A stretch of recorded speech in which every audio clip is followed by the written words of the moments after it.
Sveiki vaikai, aš esu mokytoja Martyna ir noriu jūs pakviesti pažaisti vieną žaidimą, kuris vadinasi Pagauk, kai gali. Žaidimo tikslas yra perduoti draugui kamuolį taip, kad rate esantis gaudytojas negalėtų jo perimti. Šiam žaidimui jums prireiks vieno kamuolio ir spalvotų žymeklių žaidimo ratui nusistatyti. Iš žymeklių suformuojame apskritimą. Apskritimo dydis priklauso nuo dalyvių skaičiaus. Visi sustojame apskritime, o apskritimo viduje stovi gaudytojas.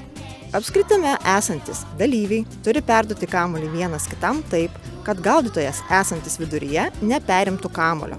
Jei kamuolys atsiduria pas gaudytoją, jis susikeičia vietomis su žaidėju, kuris netiksliai perdavė kamuolį.